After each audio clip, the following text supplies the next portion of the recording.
What's happening, boys and girls? Thanks for stopping back by the channel today here with the Therustbeltmechanic. Got myself, Mr. McBake, here with me today. We're going to be talking about our opinions on the new Tesla truck. Oh, now you feel like you're fit to do this? I felt short. I'm ready now. That's kind of how we're all feeling about this Tesla truck and how it's been introduced into the marketplace. So we're going to go through all of our opinions today on the new Tesla truck. We've talked about it on the live stream before. Now we're going to go in depth here on a video. Let's stay tuned.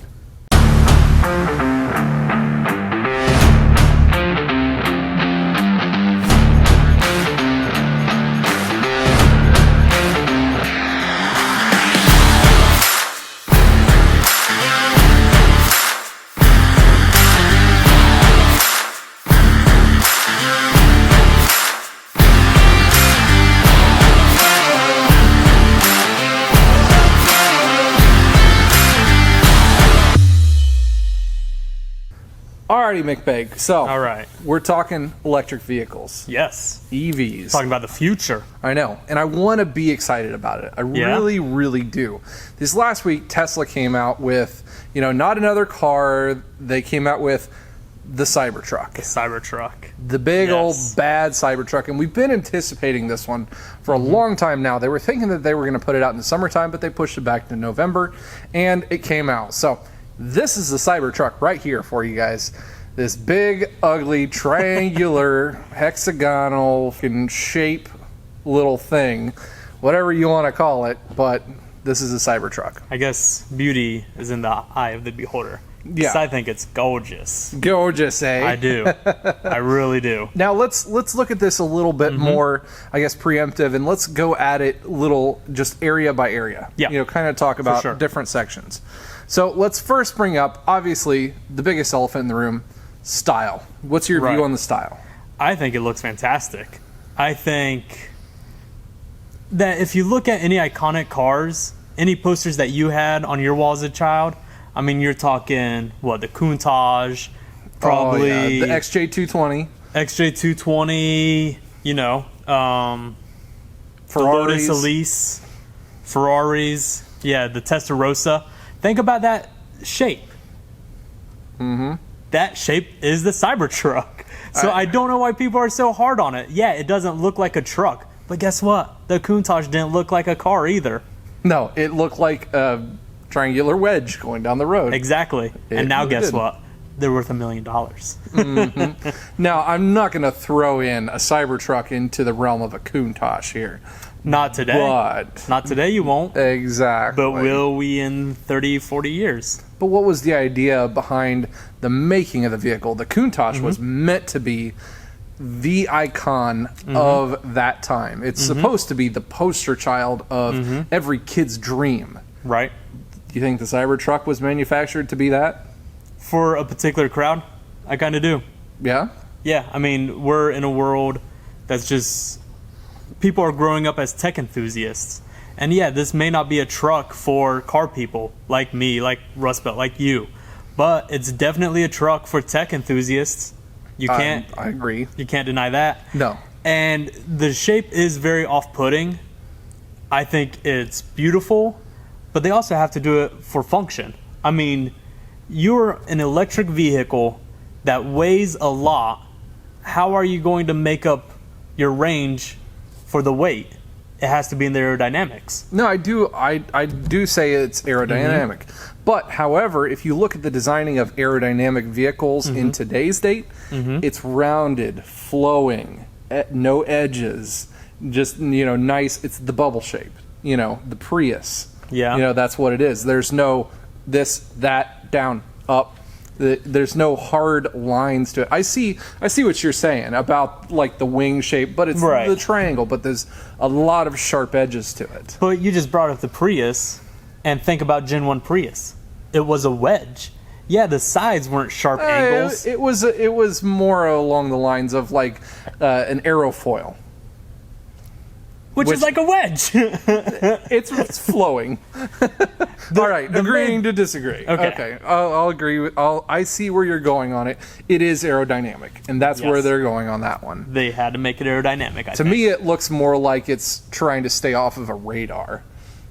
Right. You know, it's more F1. You say that, and it makes me like it even more. That's right. Who didn't like the stealth bomber as a kid? That's right. Low profile on the radar screen. Okay. All right. So let's move on to the next area of it. Let's go with functionality. Yes. Functionality of it. Yep. This is where I think it shines. It is definitely a functional vehicle for me, aside from one aspect, and that is going to be the bedsides of it. The bedsides, the whole point of a truck, for the guys who are using trucks as trucks, is to have access to those beds.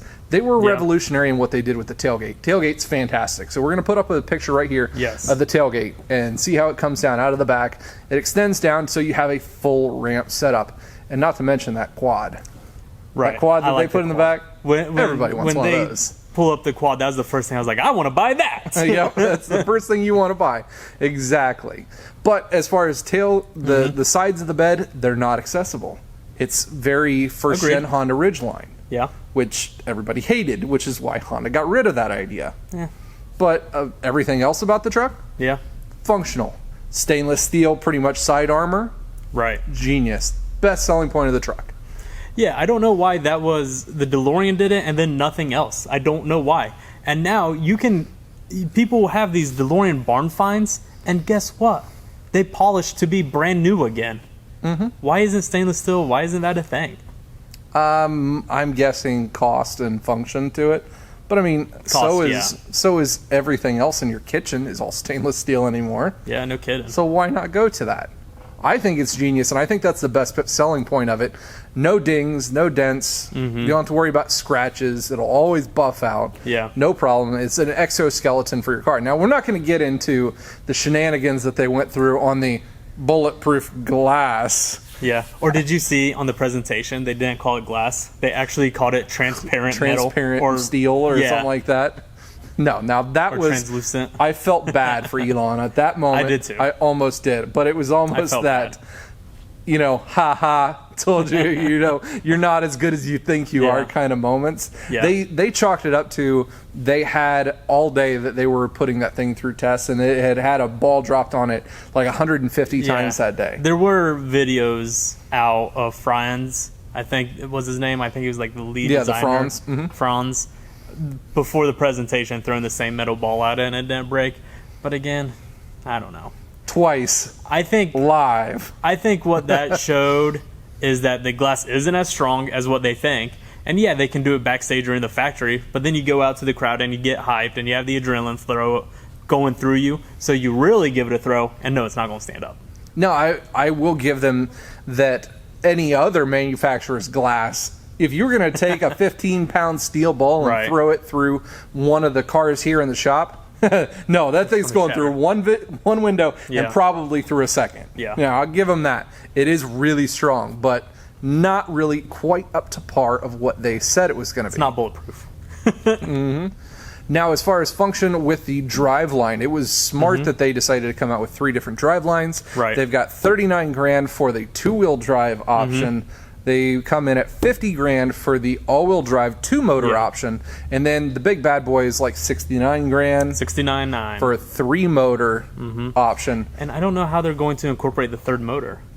I'm imagining 1 motor, open differential on the front. Yeah, and then dual motors. And dual motors on the you're back. Right. Definitely. That would be my guess to it. I would put money on it. Well, no, now that I think about it again, something that would be a little more functional is dual motors in the front, because those are your standard drive motors most of the time. You get more, I guess, efficiency in pulling a vehicle rather than pushing it from the heavy aspect of the bed in the rear. Plus, you could possibly have a differential style in the rear if you put the third motor as like in place of the transmission. Right. Or in the middle of the axle of the rear. I don't know. I didn't really look in to see how they incorporate it, but something cool to think about. But the numbers were nice. It was very, very affordable, especially compared to the Rivian. What they're planning to put out, that one started at $69,000. So pretty costly on that one. But that big motor one, 0 to 60 in 2.9 seconds. Jesus. In a truck. That's insane. Like my 750 horsepower truck doesn't even do that. The biggest thing, like when I look at it on stage and I think about it, I don't think it's that big, but I bet it's a big. I Oh, bet no. it's beefy. I bet it's in person. I bet it's very big. Oh, it's straight up Halo Rover, dude. Yeah, It is the big old beast that you think it's going to be. The wheels, God, they were ugly. Yeah. I think that was horrendous. Pop those But- wheel covers off. Exactly. But as far as functionality, I think it was very well done. I think they're going to do well on it. I just wish they would put the bedsides different. I mean, my I two know cents, that's though. your biggest hang up, but I can never access the side of a truck bed anyway. No, I'm just kidding. I'm just From joking. your height, I guess not. I'm just joking. My biggest thing is I understand that you using it, accessing it from the side of the bed. But again, I don't think it looks as bad as what people make it out to. They have F-150 fastback caps that are constantly sold out, and it gives it the exact same silhouette. It's a fastback on an F-150. And then think about all those like headache bars or bull bars that they mount the lights to. That takes up just as much as this. So That's true. a big majority of trucks that people customize do that to their bed. And so yeah, I get it. It's may not be for you. Tonneau and covers. tonneau covers, yeah. Not Yeah, they accessing close anything off off their the bed. side of the bed with the tonneau cover. So I see the hang up, but I don't think it's as big of a deal in day-to-day use. Now, what do you think as far as, I guess, sales portion from a user's aspect? Do you think it is too futuristic to be able to fit into the marketplace? Because there has been quite a few different things and quite a few different companies that have jumped generations. Yeah. The DeLorean being one of them. Right. Fantastic car, way ahead of its time, great. But because it was so far ahead of its time, it put off a lot of people for it. Do Yeah. you think that It comes into flopped. play? Yeah, I think it will for sure. Which, now we're getting to my biggest hang up. I don't use a truck nearly as much as most people. I never owned a truck. I'm not really a truck guy. I love this truck, but I picture myself stuck in traffic. How weird is this thing going to look? Surrounded by F-150s and Jeep Cherokees and these normal cars. It is going to look so weird. And a big negative, I don't think I want that kind of attention in my car. You are going What? to break so many necks. Everybody will look at it. I like the occasional thumbs up or nod, like driving an old car, that's great. But this is going to break all the necks. And half of them are going to be like, and the other half is going to go. I totally agree with that one. It's going to be confusion and just utter disappointment. Now, I definitely agree with that one also, which is kind of why I don't personally think this is going to be the final rendition of it. There's a lot of things on this model that is missing. I know we talked about in the live stream about the mirrors, whether that was something that was going to pass U.S. they're cameras. standards, whether it Yes. was going to pass the U.S. standards, and I know that they had some of the other vehicles, Honda-wise, come out with that. It's a Honda E that's already passed. It's in production now. It's a cool looking little car. And it doesn't have mirrors, and it passed. It has like little fins. They're like that big that just house a camera. And then inside the interior, there's two screens that show each review or side view mirrors. I could see that one, but I was just going off of in the test drive on the videos. They don't show any of that there. It's true. But, They you know, who knows what that'll do. I The other think they're thing going to is- have to go with cameras just to save the aerodynamic. Oh, yeah. Because in a big, heavy truck, literally, like, it's going to live or die off its aerodynamics. The other thing to think about was the lighting. The big lights that they had the one go along the entire front of the vehicle. They also had one go along the top, which would be Right. a like light bar setup. Yeah. Whether that was going to pass, U.S. standards, Why wouldn't it? Well, functionality of knowing side to side of a vehicle. They Yeah. have turn signals that are based off of the sides as well as the light. So when you turn your turn signal off, you have to turn off that side of the headlight to know that it's a turn signal. Really? I didn't see that put into the video, so I don't really know how that's going to work. But See, I saw the turn signals, but From the rear. light bar, no, it was on the front as well. If you look at the very bottom of the front, okay, there's like the front fascia at the very bottom, and there's a little amber that just goes around each corner okay, of the front fascia. They are small, which I know there's like a law or something where they have to be so big or take up so much real estate, and they looked really small in this truck. So that's probably again, something that will have to be enlarged. I got that one. Yep. So in final thoughts, Tesla truck, do you think it's a flop, or do you think it's actually going to come to fruition and sell? Oh, that is a tough one. I think Fate of the world, right here. We're all resting on your shoulders. You got to make the big touchdown pass. Is it going to happen? it's not going to do as well as any other Tesla car. It's going to be a cult classic. It'll probably sell 500,000 lifetime, I would guess, and it'll just be one of those cult classic cars. I think this will be a car that's in somebody's garage and their grandkids are going to be stoked on it. Look how old that thing is. Think about that. I can get behind that one. Now, I more than a lot of other people really want this thing to pass. Oh, yeah. However, I think it's going to flop like a dead fish before it even comes to market. I think that it is either A, going to totally change direction. They're not going to have as many buyers into it as they thought they would, especially since they're talking, production in like a year and a half to 2 years. That's a long time to wait. And people nowadays, they're a right now type of society. So if you're not giving them something in return, staging things along the way, giving them some breadcrumbs to what they've put their money towards, even if it's $100. I mean, $100, whatever. I think I'm even still going to put my $100 in because it's fully refundable. I don't make that much money. It's fully refundable, and who knows, in 2 years when these things come out, what it's going to be like, if it's even going to have this styling at all. It will. There will be some changes, but I think they have to stick with the styling now. I think they have to. You think they've gone past the point of April Fool's now, and they've got it fully sold, and they can't jump back on it? Yeah. I think Elon's head's too big, and I think he's going to jump back on half of it. Because he won't be able to sell it. No. Or they'll cut out some major portion of it. Whether it be the driveline system, they're going to have to, cut back on that one. Whether it's going to be the stainless steel, that would be a killer. I think that would just totally kill the entire project. Where they're going to cut back on that fancy glass or something like that. Yeah. One of the major production portions, I think, of it is going to get cut, and I think it's going to jump by 10% in cost.